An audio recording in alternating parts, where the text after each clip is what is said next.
परम सत्कार योग गुरु प्यारी साथ संगत जी राधा स्वामी जी। संगत जी, आज हम आपके साथ ब्यास से आई एक बेहद सुकून देने वाली और प्रेरक खबर आपके साथ साझा करने जा रहे हैं। साथ संगत जी, जो ये खबर है ये आपको बहुत सुकून देगी। इस खबर को सुनकर यकीनन आपके दिल को बहुत खुशी होगी। वैसे तो ब्यास डेरा बाबा जी की अगुवाई में ना जाने कितने ही समाज सेवा के काम करता आ रहा है और बहुत से काम ऐसे होते हैं जो किसी को भी पता तक नहीं चलते, लेकिन कुछ ऐसे भी नेक काम हैं जिनकी जानकारी किसी न किसी ज़रिए से समाज तक पहुंच जाते हैं। हाल ही में ऐसा ही एक नेक काम बाबा जी ने किया है। संगत जी, बाबा जी ने जम्मू कश्मीर के विजयपुर इलाके में स्थित एक छोटे से गांव गुरा सलाथिया को गोद लिया है। अगर आप कभी विजयपुर गए हो तो आप जानते होंगे कि यह क्षेत्र कितना ठंडा है और शांत है। बाबा जी ने इस गांव को एक नई दिशा देने का संकल्प लिया है। वह एक शानदार स्कूल, एक आधुनिक स्पोर्ट्स कॉम्प्लेक्स और एक विशाल ऑडिटोरियम तैयार करवाने की योजना बनाई गई है।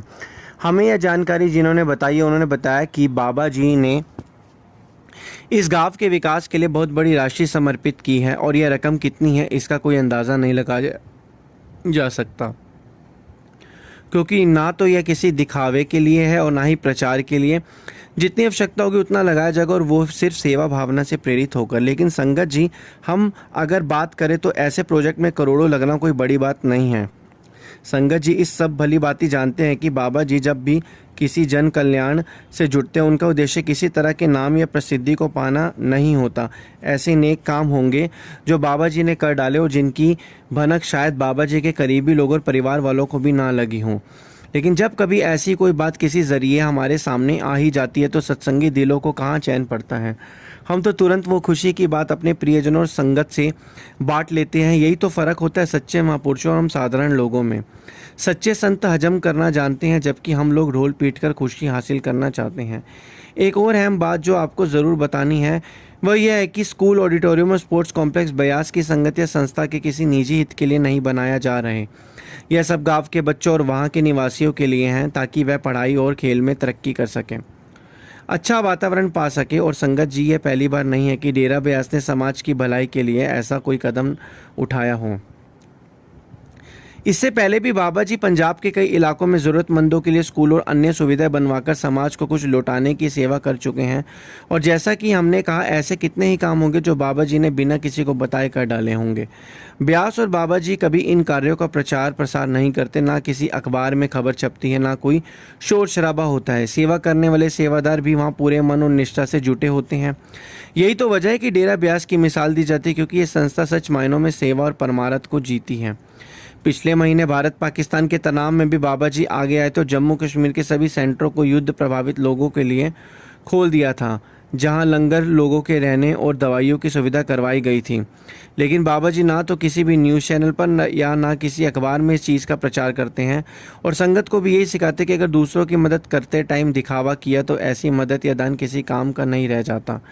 लेकिन हम लोग किसी की ज़रा सी मदद क्या कर दें, हमें तो उसके बदले समाज की वाहवाही चाहिए होती है। हम चाहने लगते हैं कि लोग हमारी तारीफ़ करें, जबकि इसी चीज़ की बाबा जी और दुनिया के सभी पूर्ण संत मनाही करते हैं। संगत जी, आइए अब वीडियो को आगे बढ़ाते हैं और दो अद्भुत घटनाएं सुनते हैं। आप यकीन मानिए, दोनों घटनाओं को सुनकर आपका विश्वास अपने इष्ट पर इतना बढ़ जाएगा कि आप फिर कभी नहीं डोलेंगे। दोनों साखियों को बड़े ही ध्यान से और पूरा जरूर सुने।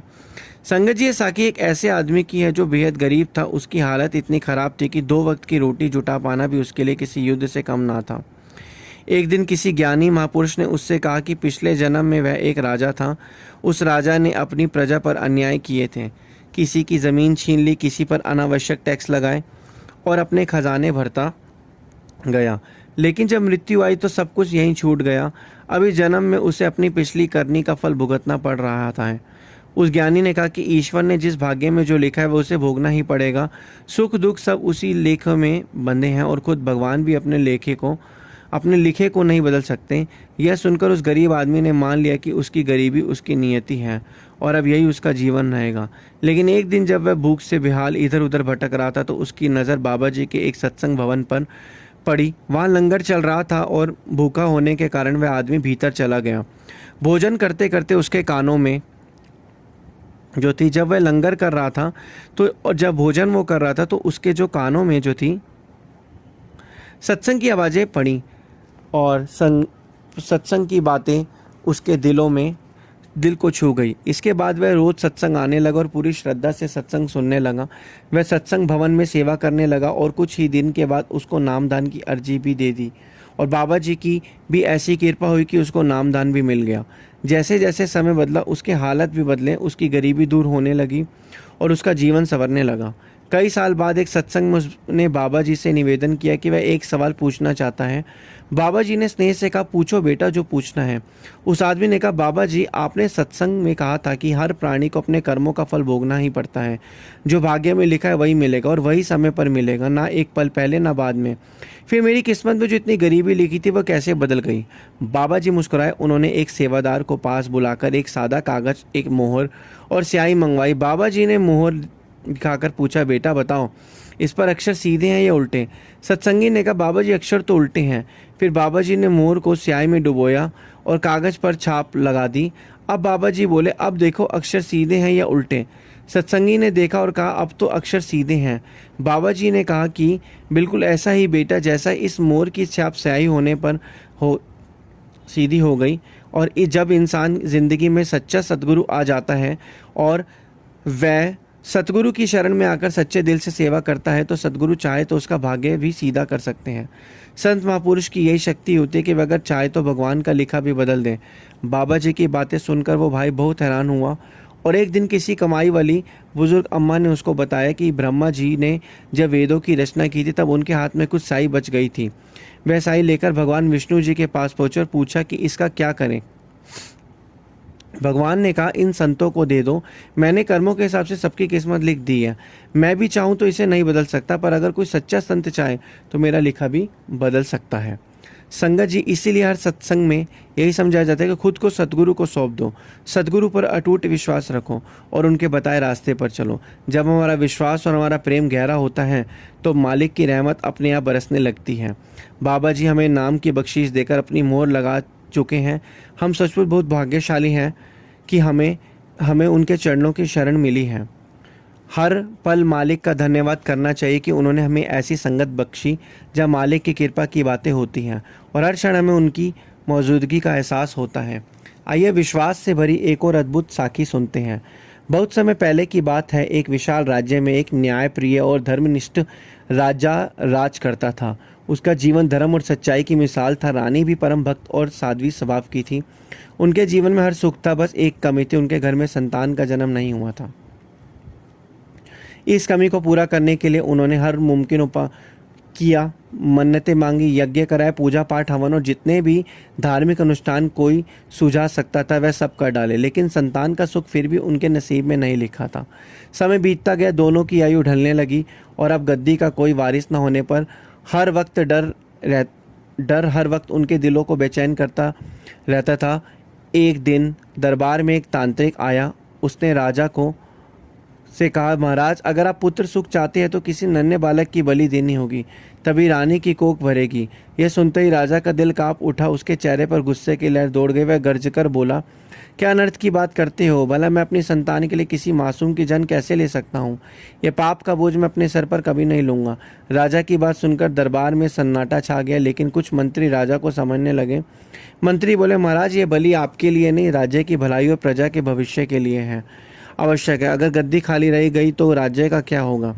प्रजा अनाथ हो जाएगी और आपके पूरे राज्य के भविष्य के बारे में ज़रूर सोचना चाहिए। पर राजा अपने फैसले पर अडिग रहा। राजा बोला, मैं किसी का घर उजाड़ कर अपना आंगन आबाद नहीं कर सकता। जिस माँ बाप की संतान की बलि दी जाएगी मैं उनकी आँख कैसे सहूँगा? लेकिन मंत्री हार मानने को तैयार ना थे। उन्होंने नई सलाह दी, राजन घोषणा करवा दीजिए कि जो माँ बाप स्वेच्छा से अपने बालक को बलि के लिए देंगे उन्हें मनचाहा धन और इनाम मिलेगा, तब आपके सिर कोई पाप ना आएगा। काफ़ी सोच विचार और मंत्रियों की जिद के आगे झुककर राजा ने घोषणा करवा दी। उसे पूरा यकीन था कि कोई भी माँ बाप अपने लाल को इस तरह बलि पर नहीं चढ़ाएंगे।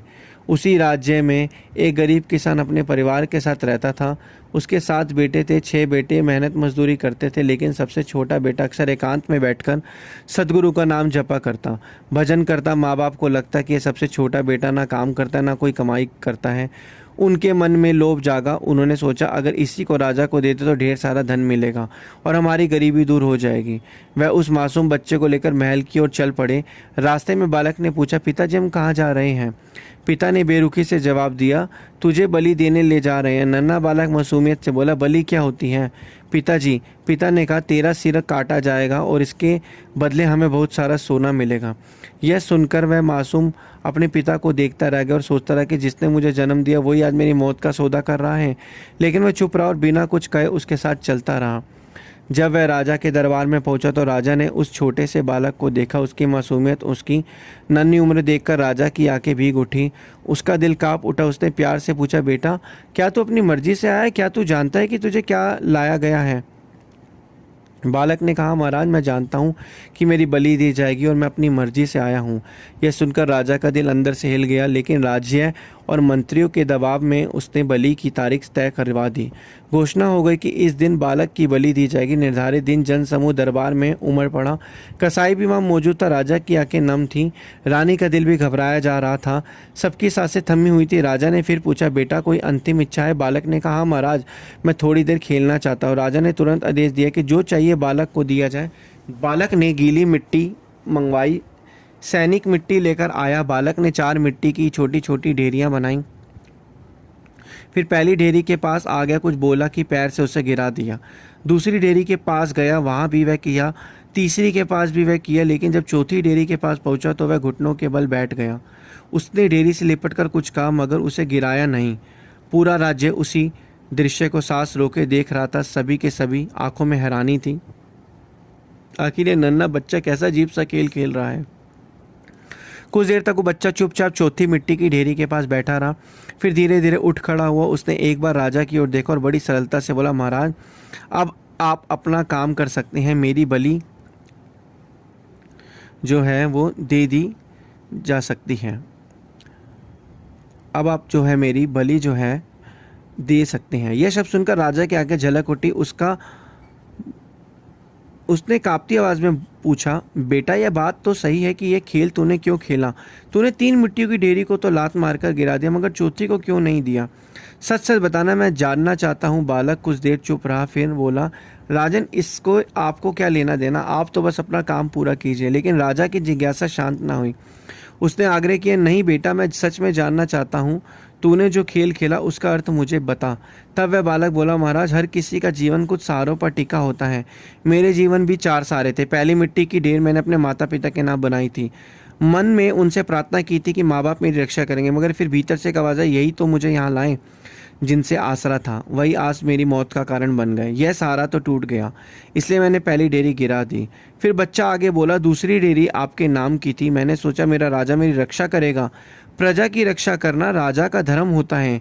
लेकिन फिर ध्यान आया, मेरी बलि का आदेश तो आपने ही दिया है। जब रक्षक ही प्राण ले ले पर तुल जाए तो फिर किससे उम्मीद करूं? इसलिए सहारे को भी तोड़ दिया। तीसरी डेयरी मैंने अपनी प्रजा के नाम बनाई थी। मैंने सोचा मेरी प्रजा, मेरे अपने लोग खड़े होंगे, कुछ तो बोलेंगे, कोई तो मेरी रक्षा को आगे आएगा। पर यहाँ तो सभी खामोश तमाशा देख रहे थे। मेरी मौत का तमाशा, कोई आगे ना आया, कोई आवाज़ ना उठी है। आसरा भी बेकार निकला और मैंने तीसरी डेयरी भी गिरा दी। राजा की आंखें सुनकर और भी भीग उठी। बालक की मासूम आवाज़ गूंजती रही और बालक बोला, चौथी डेयरी मेरे सच्चे सहारे की थी, मेरे सतगुरु का आसरा। वो मालिक ही मेरी असली सहारा है। मैंने उसके आगे सिर झुकाया और कहा, मालिक अब तेरे सिवा कोई आसरा नहीं। सबने साथ छोड़ दिया, तू ही मेरा सच्चा सहारा। इसलिए मैंने चौथी डेयरी को नहीं गिराया। मुझे भरोसा था वो मेरी लाज रखेगा। वही मेरा सच्चा रक्षक है, चाहे इस लोक में हो या अगले लोक में। राजा ये सुनकर सिसक पड़ा। उसकी आंखें भीगी और स्वर में कंपन आ गया। राजा बोला, बेटा तू इतनी छोटी उम्र और इतनी गहरी बात कर रहा है और तुझे निकम्मा कहा जाता था? यह तो सच्चा ज्ञानी है। इतनी कम उम्र में ऐसा विवेक और ऐसा विश्वास किसी बच्चे में नहीं होता। फिर राजा क्रोध में मंत्री और तांत्रिक की ओर मुड़ा और गरज कर बोला, तुम लोगों की बातों में आकर मैंने न जाने कितने यज्ञ हवन कर डाले, हर उपाय आजमा लिया, पुत्र रत्न की आस में न जाने क्या क्या करवा लिया। अब बलि का रास्ता दिखाया जा रहा था, लेकिन इसकी भी कोई गारंटी नहीं थी। फिर भी वो रानी की ओर देखकर बोला, रानी सोचो, अगर इतना ज्ञानी और धर्मात्म बालक हमें पुत्र रूप में मिल जाए तो इससे बड़ा सुख और क्या होगा।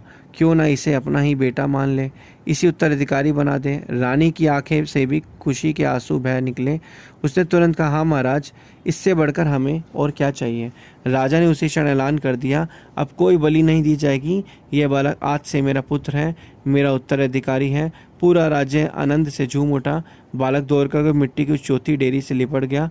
आंखें बंद करके बोला, मालिक, मुझे भरोसा था, तू ही एक सच्चा सहारा है, तू ही है जो सब कुछ बदल सकता है। राजा ने बालक के माता पिता को इनाम दिया और बालक को औपचारिक रूप से गोद ले लिया। संगत जी, साखी से यही सीख मिलती है कि जिसे अपने सतगुरु पर अडिग विश्वास होता है उसका कोई कुछ नहीं बिगाड़ सकता। सतगुरु की कृपा से असंभव भी संभव हो जाता है। संगत जी, अब हम आपसे विदा लेते हैं। वीडियो को शेयर ज़रूर करें और कमेंट में राधा स्वामी लिखना ना भूलें।